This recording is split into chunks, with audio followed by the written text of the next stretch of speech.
আহারে মোর দয়াল নবী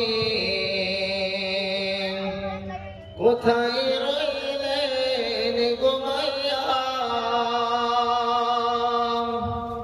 আপনি বিনে না থাকিলে এই মাহফিলে বসিয়া আল্লাহুম্মা সাল্লি আলা সাইয়্যিদিনা মাওলানা মুহাম্মাদ কেউ বা তোমায় পাগল বলে কেউ বা তোমায় পাগল বলে কেউ বা বলে জাদুঘর আল্লাহ বলে গো হাবিব তুমি আমার পয়গম্বর আসমান জমিন সবাই বলে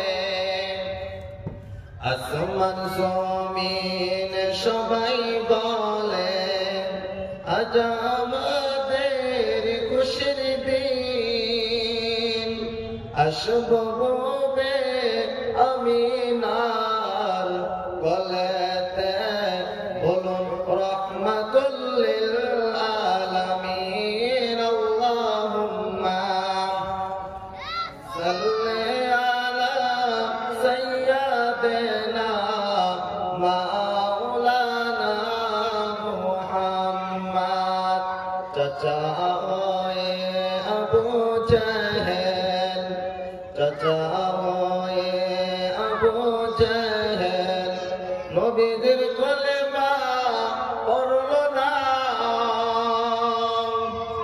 জাহানের বাদশা নবী আবু জাহেল ছিল না আল্লাহুম্মা সাল্লি আলা সাইয়্যিদিনা মাওলানা মুহাম্মদ মারিবি মারিবি খোদা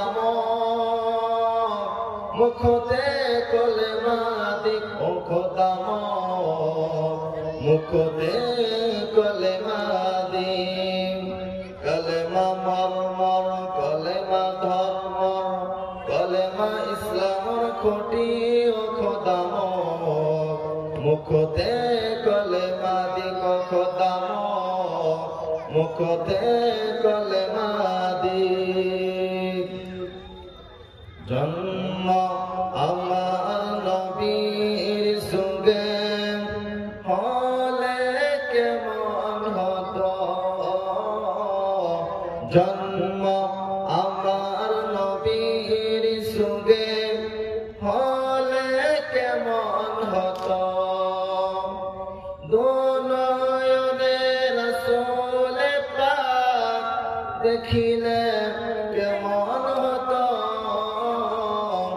জন্ম আমার নবীর সঙ্গে হলে কেমন হতো আসত বেশে হজরতে বেলালের মধুর গান সে আজানে ছিল এমন প্রেম মুগ্ধ রহমান দয়াল নবীর পিছে নামাজ পড়লে কেমন হতো দয়াল নবীর পিছে নামাজ পড়লে কেমন হতো এটা আপনারা ভাবুন যদি আমাদের নবীর যুগে জন্ম হতো তাহলে আমাদের কত ধন্য হইতো যদি আমাদের নবীর যুগে জন্ম হইতো নবীর সঙ্গে একসঙ্গে জিহাদ করতাম নবীর সঙ্গে একজনকে যুদ্ধের ময়দানে যাইতাম, নবীকে যখন তাইফের ময়দানে নবীকে তীর মারত, নবীকে পাথর দিয়ে দুষ্ট ছেলেরা আঘাত করত, আমরা যখন নবীর যুগে থাকতাম, আমরা যখন নবীকে পাথর মারত, আমরা পুরো শরীরটা পাতিয়ে দিলে বলে ঠিক কিনা? যদি আমরা নবীর যুগে জন্ম হইতাম, আমরা নবীর পিছনে নামাজ পড়তাম। আমাদের কপাল নাই, আমাদের কপাল নাই। এর জন্য বলছি, তাহলে আমাদের নবীজির পাগল হইতে হবে, নবীজির সুন্নত মোতাবেক চলতে হবে। এটা আমাদের দরকার। যে আমাদের আজ মারা থেকে একটি বিশাল একটি ধর্মসভা আয়োজন করা হয়েছে, যে আমাদের ভালোবাসার যুবক ভাইরা, তোমাদেরকে হাজার হাজার শুকরিয়া জানাই যে তোমাদেরকে একটি কোরআনের মাহফিল আয়োজন করেছ। যুবক, তোমরা সব করতে পারবা, তোমরা ভবিষ্যতে কোরআনকে তোমরা বড় বড় কোরআন তাফসীর বানাইতে পারবা, বড় বড় জলসা দিতে পারবা, তোমরা সব করতে পারবা, তোমরা আগামী ভবিষ্যৎ। এর জন্য বলছি, তাহলে আমাদের প্রত্যেকটি সমাজের মধ্যে যে আমার আলোচনা হইল, আপনারা বুঝতে পারছেন যে আমি একটি কোরআন থেকে তেলাওয়াত করেছি, একটি হাদিসও পড়েছি। যারা আলেম ওলামা আছেন তারা বুঝতে পারছেন আজকে আমার আলোচনাটা কি। যে আলোচনাটা করব যে আমাদের মহল্লায় প্রত্যেকটি ঘরে ঘরে আমাদের মা বাবা আছে, যে আমাদের মা বাবাকে আমরা ভালোবাসি না, আমরা তাদেরকে খেদমত করি না। এই যুবক জানো, মা আমাদের কি, বাবা আমাদের কি। আজ তোমাদের নিয়ে একটি আলোচনা করব, মা বাবা সম্পর্কে আলোচনা। আল্লাহ রাব্বুল আলামিন পবিত্র কোরআনের মধ্যে বলেছেন, আল্লাহ রাব্বুল আলামিন একবার নয়, দুইবার নয়, বারবার কোরআনের মধ্যে বলেছেন, তোমরা বাবা মার সঙ্গে সৎ ব্যবহার করো, তোমরা আব্বা মার সঙ্গে ভালো ব্যবহার করো। এবং কি সূরা নিসার 36 নম্বর আয়াতে আল্লাহ রাব্বুল আলামিন বলেছেন, তোমরা মা বাবার সঙ্গে সৎ ব্যবহার করো, তাদের খেদমত করো। আল্লাহ রাব্বুল আলামিন আর সূরা বনী ইসরাঈল 23 নম্বর আয়াতে বলেছেন, ওয়া ক্বাদা রাব্বুকা আল্লা তা'বুদু ইল্লা ইয়্যাহু ওয়া বিল ওয়ালিদাইনি ইহসানা। এই যুবক শোনো, শোনো, তোমরা সবাই প্রথমে তোমরা আল্লাহর খেদমত, তোমরা সবাই প্রথম আল্লাহ তাআলার ইবাদত করতে হবে। যে তোমাদের পূর্ব বলেছেন তোমরা আল্লাহ তাআলার ইবাদত করো, আল্লাহকে ছাড়া কাউকে সিজদা করা যাবে না। তাহলে আমরা বুঝতে পারলাম একমাত্র আমাদের হলো আল্লাহ, আল্লাহ তাআলাকে ছাড়া কাউকে সিজদা করা যাবে না, আল্লাহ তাআলাকে ছাড়া কাউকে কোনো পীরকে সিজদা করা যাবে না, কোনো মাজারকে সিজদা করা যাবে না। আমরা একজনকে সিজদা করতে লিখে আল্লাহ। তাহলে আমাদের বহুত মানুষ আছে যে একটা মানুষ মারা গেছে, তার সঙ্গে যদি হাত তুলে দোয়া করেন, বাবা আমাকে দাও, আমার ছেলে দাও, আমার ছেলে দাও, আমার সুস্থ, সে তো মারা গেছে, সে কোনদিন দিতে পারবে বলো? তাহলে আপনারা একটা মানুষ মারা গেছে, তার কবরের সম্মুখে আপনি কিভাবে হাত তোলা বলেন, বাবা আমাকে দাও, আমাকে মাল দাও, আমাকে টাকা দাও? সে তো মারা গেছে, তার কবরের মধ্যে জান্নাত সে জাহান্নাম আপনি জানেন? তার জন্য দোয়া করতে হবে, আল্লাহ তাকে তুমি মাফ করো, আল্লাহ তাকে তুমি জান্নাতুল ফেরদাউস দান করো। মরা মানুষের কাছে কখনো দোয়া নেওয়া যায় না, আপনার দোয়া করতে হবে। এর জন্য বোঝা গেল কোনো মাজারের কাছে যায় দোয়া করা যাবে না, বাবা আমাকে দাও, আমাকে টাকা দাও, এটা দাও, এটা বলা যাবে না। আল্লাহ রাব্বুল আলামিন বলেন, ওয়া বিল ওয়ালিদাইনি ইহসানা, তোমরা আল্লাহ তাআলার ইবাদত করো, আল্লাহ তাআলার ইবাদত করো, আল্লাহ তাআলা ছাড়া কাউকে মেনো না। তারপরে তোমরা বাবার সঙ্গে সৎ ব্যবহার করো, বাবার সঙ্গে যত্ন করো। পবিত্র কোরআনে বলছেন, আলেম ওলামারা বলছেন, সবচেয়ে গুরুত্বপূর্ণ আমল হলো তোমরা আল্লাহ তাআলার ইবাদত করো, তারপর সবচেয়ে গুরুত্বপূর্ণ আমল হলো মা বাবার সঙ্গে সেবা করা, যত্ন করা, ভালোবাসা রাখা। আল্লাহ নবী সাল্লাল্লাহু আলাইহি ওয়াসাল্লাম এক জায়গায় বসেছিলেন, হঠাৎ করে এক সাহাবী এসে বললেন, হুজুর আমি আপনার সঙ্গে জিহাদের ময়দানে যেতে চাই, আমি আপনার সঙ্গে আমি জিহাদের ময়দানে যেতে চাই। আল্লাহ নবী সাল্লাল্লাহু আলাইহি ওয়াসাল্লাম বললেন, তোমার আব্বা মা বেঁচে আছে? হ্যাঁ বেঁচে আছে। তাহলে তোমার আব্বা মাকে সেবা করো, আব্বা মাকে খেদমত করো। আবার সাহাবা জিজ্ঞাসা করলেন, হুজুর আমি আপনার সঙ্গে যুদ্ধের ময়দানে যেতে চাই, জিহাদের ময়দানে যেতে চাই। আবার বললেন তোমার আব্বা যদি বেঁচে থাকে তাদের খেদমত করো। এবং আল্লাহ নবী সাল্লাল্লাহু আলাইহি ওয়াসাল্লামকে চমৎকার একটি হাদিস উদাহরণ দেয়া বললেন। সহিহ বুখারী হাদিস নাম্বার 5971 নম্বর হাদিস। আল্লাহ নবী সাল্লাল্লাহু আলাইহি ওয়াসাল্লাম এক সাহাবী এসে বললেন, হুজুর আমি আমার মাকে ভালোবাসবো আমার বাবাকে ভালোবাসবো? আল্লাহ নবী বললেন তোমার মাকে ভালোবাসো। সাহাবা আবার জিজ্ঞাসা করলেন, হুজুর আমি কাকে ভালোবাসবো? তোমার মাকে ভালোবাসো, তোমার মাকে ভালোবাসো। মায়ের কথা আসলো 3 বার আর বাবার কথা আসলো 1 বার। তাহলে বোঝা গেল মায়ের তো দাম কেনে।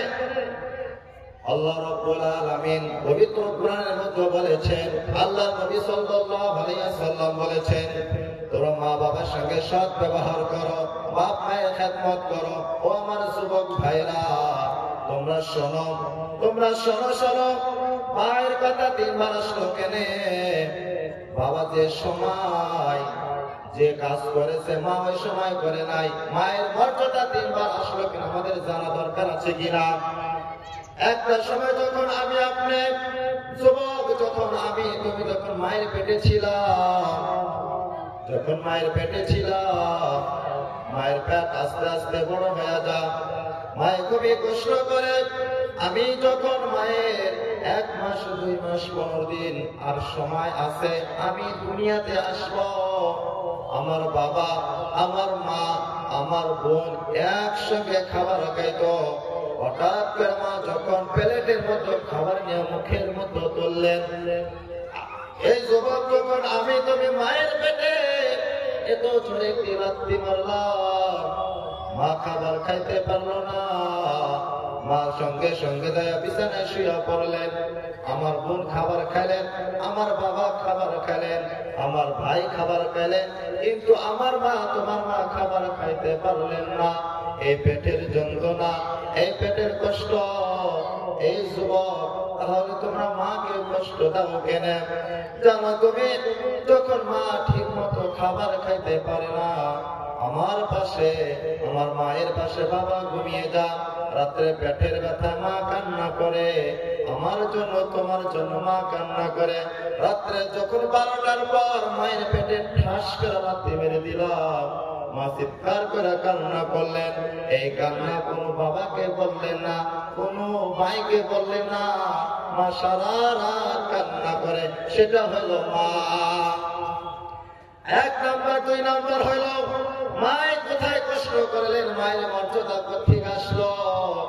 এই যুবক মারা দিদির যুবকরা তোমরা শুনে রাখো, রাস্তায় আসো বাড়িতে আসো, আমার ভাইটা তোমরা মনোযোগ দিয়ে শোনো। আজ থেকে তোমার মাকে খেদমত করতে মন যাবে। আমার মা তোমার মা আমি যখন পেটে ছিলাম, যখন দুনিয়ায় আসতাম, মায়ের কলিজার মতো লাথি দিয়ে আমি দুনিয়ার মতো আসলাম।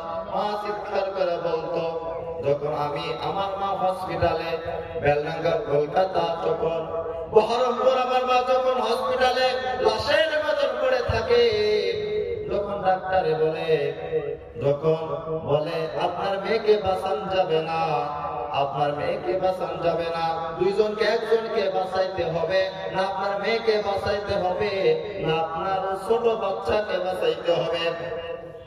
আমার বাবা আমার মা সবাই বললেন তোমরা ছোট বাচ্চাকে মেরে ফেলো, আমার মেয়েকে জিন্দা রাখো। হঠাৎ করে আওয়াজটা মার কানে আওয়াজটা চলে যায়। মা যখন শুনতে পারে, এ ডাক্তার বাবু আপনি কি বললেন? ডাক্তার বলল দুনিয়ার মধ্যে তুমি বাঁচবা না, তোমার ছেলে বাঁচবে। জানো যুবক, ওই সময় তোমার মা আমার মা কি বলছে শোনো। তোমার মা ডাক্তারকে বলো আমি দুনিয়ার আলো দেখেছি, বাতাস দেখেছি, খাবার খেয়েছি, কিন্তু আমার মাসুম বাচ্চা সেই দুনিয়ার আলো দেখতে পারে নাই। আমাকে তুমি মেরে ফেলো, কিন্তু আমার বাচ্চাকে দুনিয়ার মধ্যে জিন্দা করে দাও। সেটা হলো মা। এই মাকে যুবকরা কষ্ট দাও। যুবক তুমি আফসোস করো, মা কত কষ্ট করেছে। আবার 3 নম্বর মা কত কষ্ট করলে জানেন? যখন আমার মা তোমার মা যখন আমি ছোট ছিলাম রাত্রে ঘুমিয়ে গিয়েছিলাম, আমার বাবা ঘুমিয়ে গেছে, আমার ভাই ঘুমিয়ে গেছে। হঠাৎ করে রাতে 12টার পর মায়ের কোলের মধ্যে আমি যখন আমার জায়গায় প্রস্রাব করে দিলাম, পায়খানা করে দিলাম, জায়গাটা নোংরা হয়ে গেল। আবার মা, তোমার মা, আমার মা আবার এখান থেকে সুন্দর করে আমার নতুন কাপড় করে দিল, আবার প্রস্রাব করে দিলাম, আবার পায়খানা করে দিলাম। ওই জায়গাটা মা শুয়া পড়লো, আর মায়ের জায়গায় আমাকে রাখলো, সেটা হলো মা। ওই জায়গায় যখন প্রস্রাব করে দিলাম, দুইটা জায়গা নোংরা হয়ে গেল। যখন মা এই কলিজার মতো দুঃখের মতো সারা রাত কাটিয়ে দিতে, এই যুবক ভাইরা কিভাবে তোমরা মাকে কষ্ট দাও, যে মা তোমার জন্য সারা রাত কান্না করছে, সারা রাত চেতন থাকছে তোমাকে লালন পালন করার জন্য। যুবক যখন বড় হয়ে যায় মাকে কষ্ট দেয়, বাবাকে কষ্ট দেয়, জানো না মায়ের মর্যাদা দিনবার আসলো। এর জন্য বোঝা গেল পুরুষ মহিলা অধিকার সমান না। বুঝতে পারলাম মায়ের বাবার অধিকার সমান নয়, মায়ের অধিকার সমান নয়, বাবার অধিকার সমান নয়, পার্থক্য আছে। বাবা কত কষ্ট করছেন জানো, এই শীতের সময় আমি যখন বাবাকে বলতাম, বাবা আমাকে একটি জ্যাকেট কিনা দাও, আমার বাবা রাস্তায় ভ্যান চালাইতো, রিক্সা চালাইতো, সেই দুপুরে খাবার খাইতো না, তো কষ্ট করে তোমার জন্য একটি কাপড় কিনা আনে আসতো, মাথার গাম পায়ে ফেলতো, এটা তোমার বাবা। ওই বাবাকে কষ্ট দাও যুবক ভাইরা। আমি একদিন হঠাৎ করে বেলডাঙ্গা বাজারে গেলাম, একটি মুরব্বী বাবা, তাকে জিজ্ঞাসা করলাম, আপনি তো 70 বছর বয়স হবে, বাপজিকে জিজ্ঞাসা করলাম, বাবা আপনার ছেলে নাই, এই বয়সে আপনি কাজ করছেন? সেই বলল, বাবা শুনবা, আমার 7টা ছেলে, আমার 7টা ছেলে, তাহলে আপনার এই দশা কেন? বাবা সঙ্গে সঙ্গে চোখের পানি ফেলে দিল। আমার নিজে প্রমাণ। তখন আমি বলছি, আপনার ছেলেরা কি করে? বললেন, আমার ছেলে সৌদি খাটে, বেঙ্গল খাটে, কলকাতায় খাটে, এবং কি মোবাইলের কাজ করে, ভালো ঠিকাদার, ভালো তারা, কিন্তু তাদের বইয়ের বুদ্ধি শুনে আমাকে ভাত দেয় না, আমাকে ভাত দেয় না। এই যুবক আমাদের এই মহাদিকের মধ্যে এরকম যুবকরা আছে, বহুত আমার মুরব্বীরা নালিশ করে, আমি এত কষ্ট করে মা বাবাকে কষ্ট করে এত সুন্দর করে লালন পালন করে আমি ছেলেকে মানুষ করলাম। যুবক মাকে কষ্ট দাও, কেন কষ্ট দাও? তুমি তো একদিন বাবা হবা, তুমি একদিন মা হো, তুমি একদিন বাবা হবা, একদিন আমাদের ছেলে হবে, একদিন আমাদের মেয়ে হবে, আর আমাকে কষ্ট দিবে। হঠাৎ করে মা কি জানে, আপনি যখন আমার চোখে দেখা, একদিন নিজেনগর যেতেছিলাম, হঠাৎ করে অ্যাক্সিডেন্ট হয়ে গেল, তার মা তার ছোট বাচ্চাকে নিজে খাম হয়ে গেল, ছোট বাচ্চা তো সুন্দর করে তাকে সেভ করলেন, মা খাম হয়ে গেল, বাবা খাম হয়ে গেল, কিন্তু ছোট বাচ্চা কিছু হইল না আমাদের সম্মুখে। তাহলে মা নিজে মারা যাবে, মা নিজে পানিতে ঝাঁপ দিবে, আগুনে ঝাঁপ দিবে, কিন্তু তোমার মা, আমার মা তোমাকে কষ্ট দেবে না। যুবক মাকে কষ্ট দাও, মাকে কষ্ট দিও না। জানো আমার নবী, তোমার নবী এদিন ছিলেন, আমার নবী যখন একদিন আসরের পরে একদিন মাঠে খেলাধুলা করতেন, হঠাৎ করে সবার বাবা আসতো, সবার বাবা আসতো, সবার বাবাকে এসে কপালের মধ্যে চুমা খেয়ে তাদেরকে বাড়িতে নিয়ে যেত। কিন্তু সব ছেলেদের বাবা আসে, আমার নবীর বাবা আসে না। আমার নবী যখন মাগরিবের সময় হয়ে যায়, সন্ধ্যা হয়ে যায়, আমার নবী কান্না করেন। হঠাৎ করে একটি মানুষ দেখতে পারেন, মা আমিনার কাছে বলে দিলেন, মুহাম্মদ ওইদিকে কান্না করছেন। সঙ্গে সঙ্গে মা আমিনা আল্লাহ নবীর কাছে আসলেন, মাসুম বাচ্চা, 6 বছরের বাচ্চা। বলল, বাবা তুমি কান্না করো কেন? তোমাকে কে কষ্ট দিয়েছে? তোমাকে কে মেরেছে? আমাকে বলো, আমাকে বলো, তোমার দাদুর কাছে বিচার জানাবো, এই বিচারটা তোমার দাদু বিচারটা করে দিবেন। আমার নবী, তোমার নবী যখন মায়ের কলিজার মধ্যে ধরে, বুকের মধ্যে ধরে আরো কান্না করে, মা আমি আমাকে কেউ মেরে নাই, আমাকে কেউ বকে নাই। আমি দেখতে পারলাম সব ছেলেদের বাবা আসে, তাদের কোলে নিয়ে চুমা দিয়ে তাদেরকে নিয়ে গেল। আমার বাবা তো আসলো না, আমার বাবা কোথায় গেছে, আমার বাবা কোথায় গেছে? মা আমিনা আরো কান্না করেন। সঙ্গে সঙ্গে মুহাম্মদ সাল্লাল্লাহু আলাইহি ওয়াসাল্লামকে আব্দুল মুত্তালিবের কাছে নিয়ে যান, তার দাদুর কাছে নিয়ে যান। যখন দাদুর কাছে বললেন আপনার নাতি কান্না করছেন, তার আব্বার জন্য আমি কি বলবো? সঙ্গে সঙ্গে আবু তালিব বললেন, হে আমিনা শোনো, তুমি তাকে মদিনায় নিয়ে যাও, আমার কলিজার টুকরা ছেলে আব্দুল্লাহ তার কবরটা দেখে নিয়ে আসো। আমার নবী মুহাম্মদ সাল্লাল্লাহু আলাইহি সাল্লাম মা আমিনা আমার নবীকে কোলে করে নিয়ে মদিনায় নিয়ে গেলেন। যার পরে মা আমিনা বললেন, মুহাম্মদ দেখো তোমার বাবা ওইখানে শুয়ে আছে। আবার নবী আরো কান্না করেন, আরো কান্না করেন। আল্লাহ সঙ্গে সঙ্গে বলে দিলেন, দুনিয়ার মধ্যে কেউ যদি তার বাবা মার জন্য কবরে যায় যদি কান্না করে, আর সারা জিন্দেগির গুনাহ খাতা মাফ করে দিবেন। সুবহানাল্লাহ। তাহলে বোঝা গেল আমাদের বাবা মারা যাক, মা মারা যাক, এই মারা দিকে কবরস্থানে রেখে আর পুরো দিনও যায় না। 3 দিন পর একটা দোয়া করে দেবে, খতম। একটি মা 7টা ছেলেকে মানুষ করতে পারে, কিন্তু 7টা ছেলে একটি মাকে মানুষ করতে পারে না। আফসোস। 7টা ছেলে মানুষ করে আমার মা, আমার বাবা, আমরা 7টা ছেলে হয়ে আমরা মা বাবাকে সম্মান করতে পারি না, তাদেরকে খেদমত করতে পারি না। কপাল করা যুবক, মাকে কষ্ট দাও, কষ্ট দিও না। আমি যখন হঠাৎ করে একদিন বাড়িতে, আপনি যখন মুর্শিদাবাদ আসলাম, আমি যখন নামাজে গেতাম, মা আমি নামাজে গেলাম। যখন বাজারে গেতাম, বললাম মা আমি বাজারে গেলাম।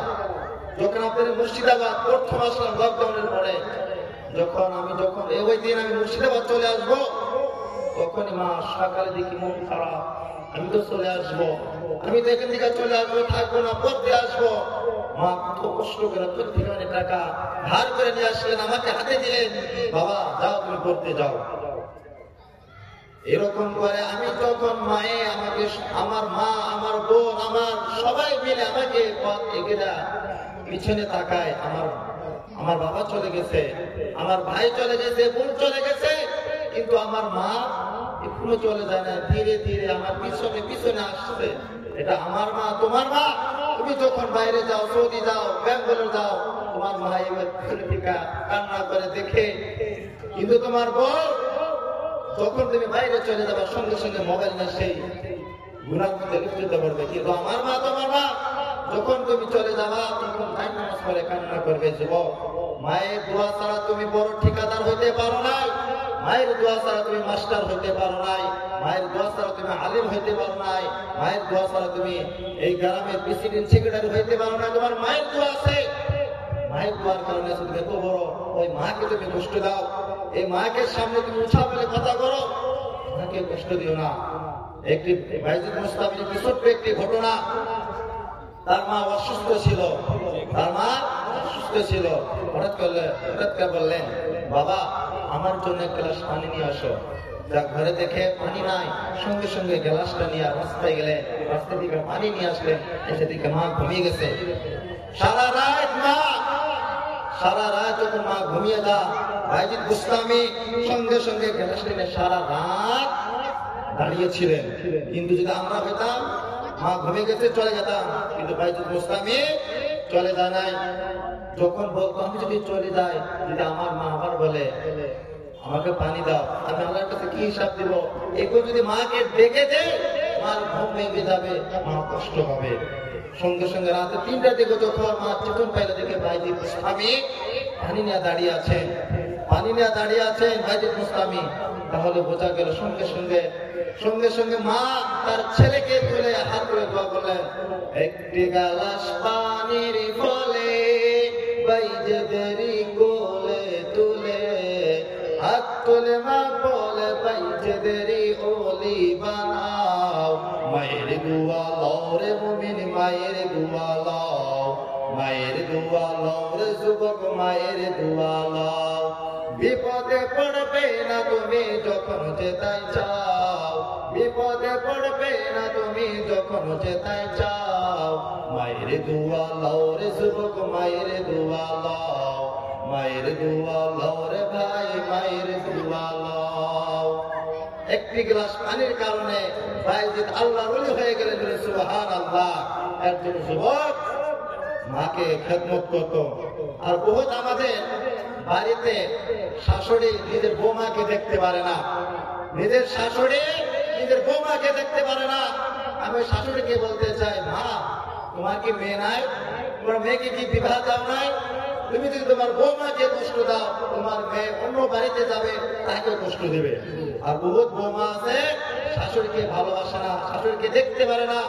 আমি তাকে বলি, বৌমা তোমাকে বলি, তুমি যেরকম তোমার আব্বা মাকে ভালোবাসো, ওই রকম করে তোমার শ্বশুর শাশুড়িকে ভালোবাসতে হবে, তাহলে তুমি জান্নাত পাবা।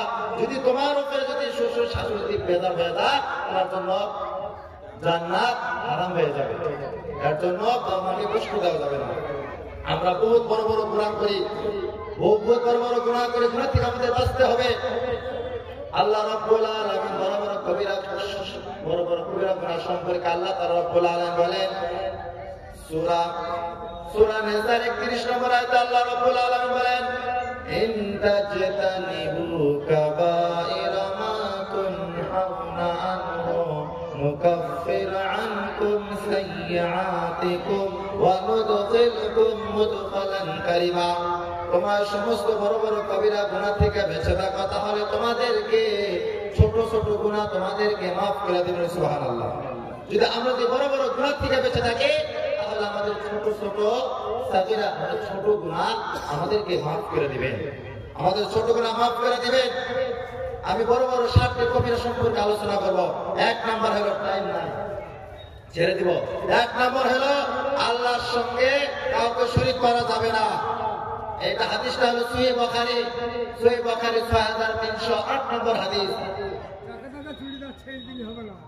এটা হলো আল্লাহর সঙ্গে কাউকে শরীক করা যাবে না। 2 নাম্বার যুবক শোনো, আল্লাহর সঙ্গে মানুষের 2 নাম্বার, কাউকে জাদু করা যাবে না, কাউকে বান মারা যাবে না, কাউকে ওষুধ করা যাবে না, এগুলো কবিরা গুনাহ। 3 নাম্বার হলো আল্লাহ তাআলা যাকে হত্যা করে নিষেধ করেছে, তাকে হত্যা করা যাবে না, তাকে হত্যা করা যাবে না। ভাই ভাই মারামারি করে ভাইকে হত্যা করে, যাকে হত্যা করে নিষেধ করেছে, তাকে হত্যা করা যাবে না। 4 নাম্বার হলো সুদ খাওয়া যাবে না। আল্লাহ রাব্বুল আলামিন এই সুদের ব্যাপারে আল্লাহ রাব্বুল আলামিন সূরা ইমরান আয়াত নম্বর 130 আল্লাহ রাব্বুল আলামিন বলেছেন, রাব্বুল আলামিন বলেছেন, তোমরা এই সুদ থেকে বেঁচে থাকো, তোমরা সুদ খেও না। এবং একটা হাদিসের মধ্যে এসেছে, وقال رسول الله صلى الله عليه وسلم آكل الربا وموكله وكاتبه وشاهده وقال مساواه। তিরমিজি হাদিস নাম্বার 1206 নম্বর হাদিস। কেউ যদি সুদ খায়, আল্লাহ নবী সাল্লাল্লাহু আলাইহি ওয়াসাল্লাম বলেছেন, তার জনকে আল্লাহ নবী সাল্লাল্লাহু আলাইহি ওয়াসাল্লাম লানত করেন। 1 নাম্বার, যে সুদ খাবে, যে সুদ দিবে, যে সাক্ষী থাকবে, সে লিখবে তার জন্য সুদখোর, সুদখোর, সুদখোর। ছোট্ট একটি গুনাহ, একটি গুনাহ যদি 70 ভাগ করা যায়, ছোট্ট একটি গুনাহ হবে। একটি শস্যের দানা পরিমাণ যদি 70 ভাগ করা যায়, ছোট্ট একটি দানা দেখাই যাবে না। এইরকম কেউ যদি সুদ খায়, তার মায়ের সঙ্গে জিনা করে। এর জন্য সুদের থেকে আমাদের বাঁচতে হবে, সুদ খাওয়া যাবে না। 5 নাম্বার হলো ইতিমের মাল খাওয়া যাবে না। যদি ইতিমের মাল খায়, সে আগুন খেলো, তার বাবা মারা গেছে, বড় ভাই মারা গেছে, আমরা কি করে তা আমরা মাটির সম্পত্তি সবকিছু লিখে নেই। যুবক যদি আমরা করে, তাহলে আমাদের আগুন খাওয়া হইলো। সময় খুব কম, আমাদের সময় হয়ে গেল। আল্লাহ তাআলা আমাদেরকে বেশি স্মার্ট সার্ভিস আমল করার জন্য তৌফিক দান করুক। যে সম্পর্কে বলছিলাম, যে বাবা মা সম্পর্কে, খেদমত সম্পর্কে, তোমরা যুবকরা তোমরা বাবাকে খেদমত করো, তাদের তোমরা ভালোবাসো, নিশ্চয় আল্লাহ তাআলা তোমাদেরকে ভালোবাসবেন, তোমাদেরকে আল্লাহ তাআলা জান্নাত দিবেন। আল্লাহ আমাদের স্মার্ট সার্ভিস আমল করার জন্য মাশাআল্লাহ, আলহামদুলিল্লাহ। আমরা আপাতত এই পর্যন্ত বিরতি রাখছি। মাগরিবের নামাজের সময় হয়ে গিয়েছে। আমরা মাগরিবের নামাজের জন্য ওযু ইস্তিনজা সেরে নিয়ে মসজিদের দিকে রওনা দেব। মাগরিবের নামাজের পরে ইনশাআল্লাহ আবার জলসা প্রোগ্রাম চালু হয়ে যাবে ইনশাআল্লাহ। আসসালামু আলাইকুম।